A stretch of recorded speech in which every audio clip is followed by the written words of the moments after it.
Good morning, good afternoon, good evening, wherever you are. This is another episode of My Two Cents podcast. This week, the podcast is co-hosted with Piotr. Piotr, can you introduce yourself? Sure. Hi, Rahim. Thank you for inviting me. I'm Piotr Godzinski.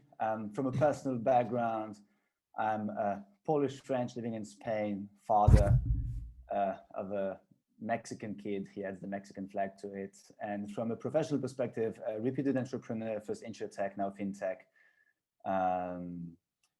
rolling out a product in Mexico, which is a coincidence.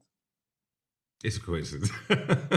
Well, he didn't tell you that he lives in Barcelona, so he's making it extra complex as French, Polish, living in Barcelona, working in Mexico. Hey, the topic we wanted to touch today is diversity and a little bit around the startup environment. You recently wrote an article around diversity and especially within your organization. And I was actually quite intrigued by that, also by your call to action towards VCs to start promoting the fact that we need to be more diverse, or actually not talking about diversity, but hiring the best people you can get, no matter where they come from. Can you talk a little bit about how you guys engaged on that within your company? So I think we didn't realize that we were engaging in that in our company.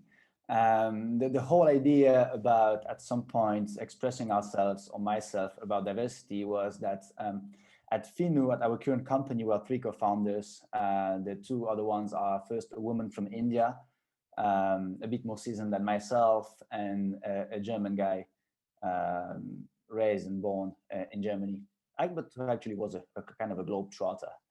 And the more we were going forward in our journey, the more we realized how people, VCs especially, or any stakeholders were paying attention to the fact that we had a woman CTO.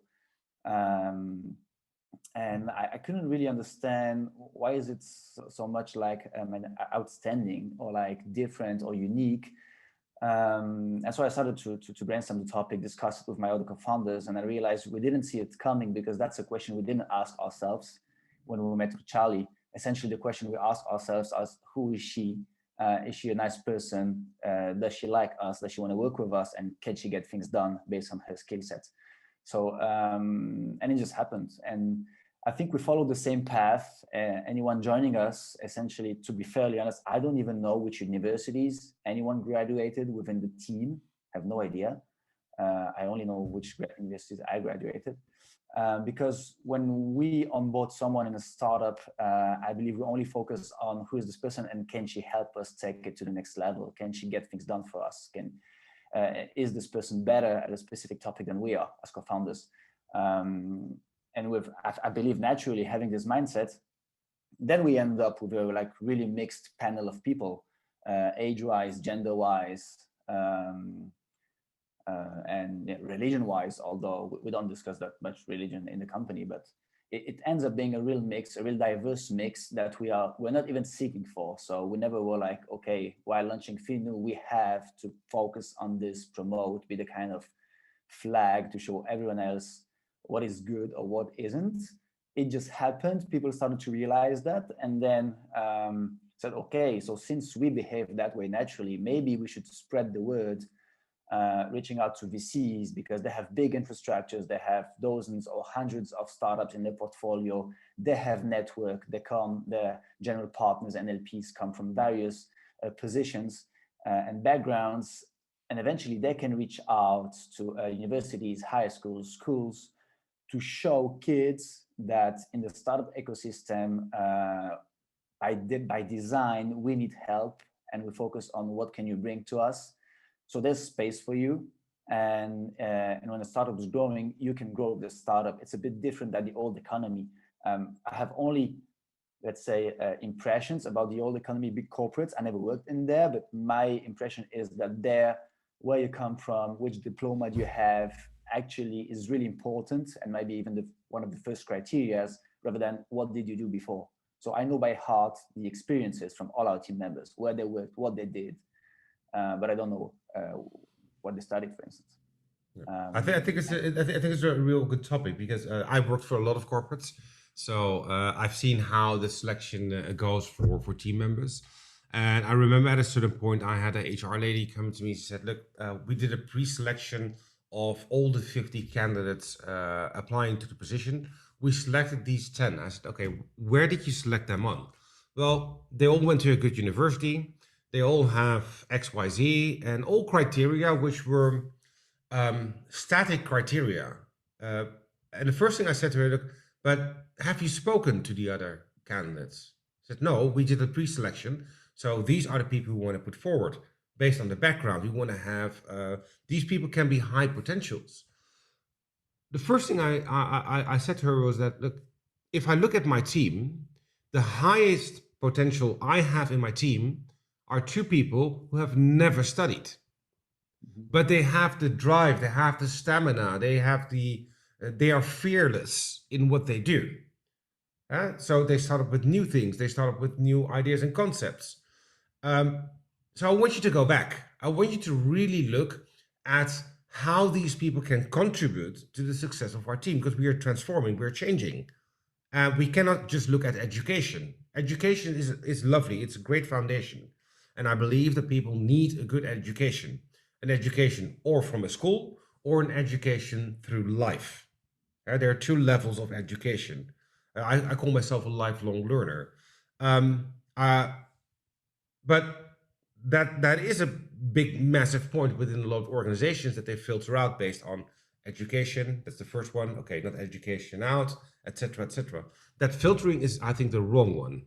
You wrote an article, and one of the things you mentioned is that from a startup perspective, we look at not what have you, no, what education do you have, but what can you bring us? How can you help us succeed?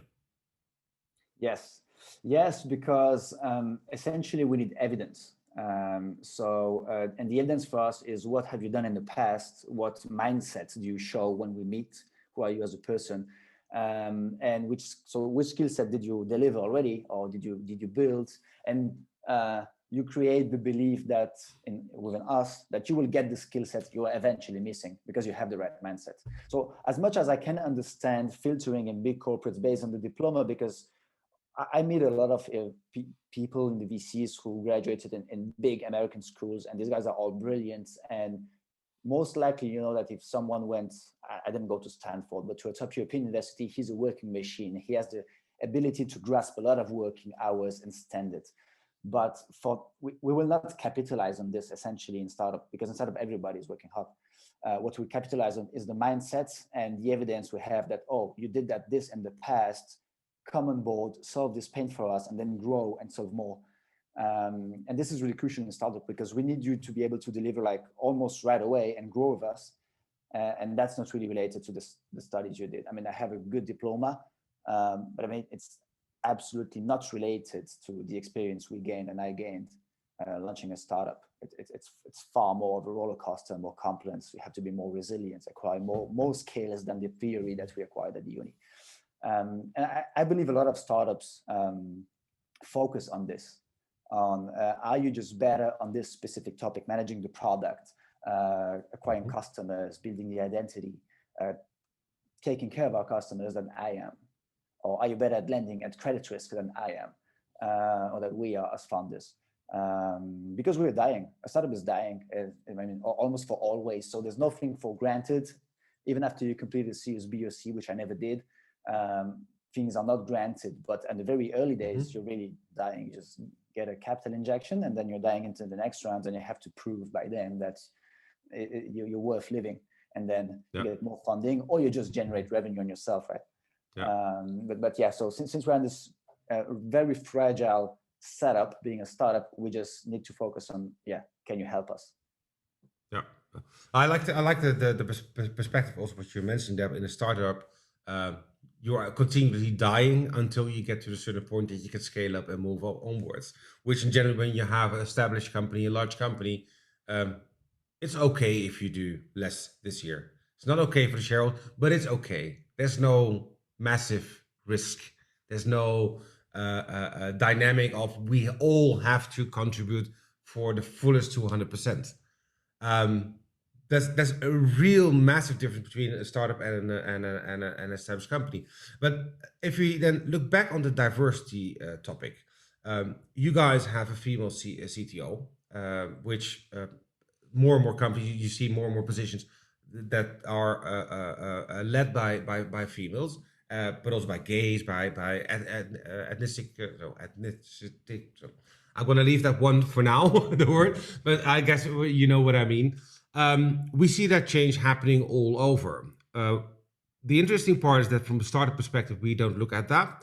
I think times are changing. We have never lived in a more diverse and inclusive world like we have now, although we are still reasonably complaining. And I'm not saying that we should not address the topic of diversity. From my experience, when I was younger and I started work, I know that, and I felt it too, that I had to work twice as hard as a dark person versus my colleagues. I had to prove more versus others. They got promoted much more quickly than me.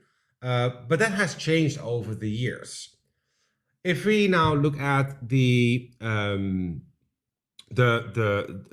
questions you get, what does it do with you? Because I'm really quite intrigued by the fact that people are asking you, hey, you have a female CTO. What does it do with you? Because you have not had that experience from yourself. First of all, I didn't have that experience for myself. I believe I'm fairly lucky not to experience situations where people judge me on something more than what I say, what I do. What does it do with me? So first, it's a hit because when I'm not naive, I guess, and I was always surrounded by people from different cultures, religion, ethnicities. But since I never experienced that, maybe I didn't really feel, or I'm not able to feel what it is, right, to be discriminated. But the more I heard VCs or stakeholders saying, "Oh yeah, that's really nice, that's really neat," I say like, "Oh, okay, so it's so much of a problem that even the other guys, the VCs, and believe me, my name is the less exotic. I thought my name was exotic in Europe and in Western countries, Piotr.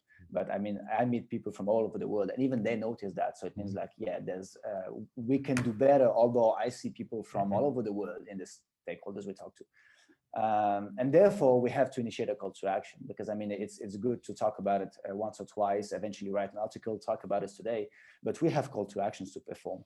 And there's a lot of initiatives in sports, for instance, where they go into maybe like poorest neighborhoods in France, for instance, or globally, and say, guys, there's a way out. It's not about being a professional at a specific discipline, but just structure the first years of your life, and then eventually join university based on that, get a scholarship, stand out, and don't remain out in the streets with no options. And I believe we can do the same. We can follow the same educational path. I believe, okay, we understand what it is. I understand more and more what it is, although I was never constructed to that. Of course, I have as well, like, let's say, friends from different ethnicities, and I saw situations where they were not treated as I was, but I never experienced that. But today, the call to action is, okay, let's show to others that they can stand out somehow, come out of behind the tree and say, oh, I'm there. And actually, I want to work with you in the startup, and I can do that for you. And then they enter and they climb the tree, because in the startup ecosystem, that's nice as well. I believe there's far less politics than in corporates. There might be elbow climbing the more you grow, but there's far less. And so if we don't share this, it will not become global. I believe a lot of startups and VCs by nature are really diverse already. But I haven't seen any initiative to communicate it to the market, to schools, to cities or universities. And I believe we can do it. And from a corporate perspective, and what you mentioned from your history, I'm just happy I never experienced that, because I don't know what it can be like. But so I want to make sure is that no one experienced that within our company and within our industry. Yeah. But I must say, I'm thankful that I experienced that, to be honest. It sounds maybe a bit weird, because it actually made me who I am. And same thing if I talk to old colleagues and clients of mine, they said, look, Rahim, you're so incredibly creative. You have so much energy. You keep going. If something goes really bad, you always are able to fix it and move forward with a smile. And I think that's all has a history, of course. Because if I wasn't confronted with the fact that people were judging me based on my color or based on my name, They still can't pronounce my surname. For the people who still can't do it, it's Gulamali, not guacamole or any other one you make it, but it doesn't matter. You can call me anything you want. But the thing is that it actually made me the person who I am, and it actually helped me, and it is helping me in current difficult times in the market to keep being focused and keep moving forward. So it has an advantage, and it has helped me as a person. I think also that to get a bit around this topic, it's important that we keep talking about it. And one of the call to actions you also put into your article is that you're talking about VCs. And for the people who don't know what a VC is a venture capitalist fund. It's a really small sector. You mentioned that everybody actually knows each other or will meet each other if you are part of a startup environment. One thing I was a bit of surprised in your article is that you mentioned is that we need to reach out more to universities. Whilst I was actually of the opinion or of the thinking that if I look at startup organizations, that the universities are a massive source of resource for them to actually build their organizations. Yes, definitely. Definitely. There's a lot of startups taking like freshly graduate students, a lot of startups, even I believe, taking people after high school. And I mean, we met one of our first business angels at our university. So we were in a good university, I think. And we had this, we were lucky, right? But I'm not sure if like in an average university or in most of universities, you see that kind of initiative. It's just entrepreneurs going there, sharing what it is, the roller coaster. I mean, it's not there's a lot of misconception about what it is to launch a startup, but sharing that experience, saying, yeah, you can come to us. If you want to do this, you want to do finance with us, you want to do marketing, you want to do engineering, you can do it, because then only what you do matter. And if you're a great person, a nice person, obviously, we don't like to onboard toxic ones. But I, for instance, I see initiatives where we are invited to, as portfolio startups, to mental health for entrepreneurs. Now we actually started yesterday with one of our investors, like an 8-week course, once a week, exercises about mental stretching, so that we are better leaders after 8 weeks. So it's not a therapy; it's just to improve our character traits.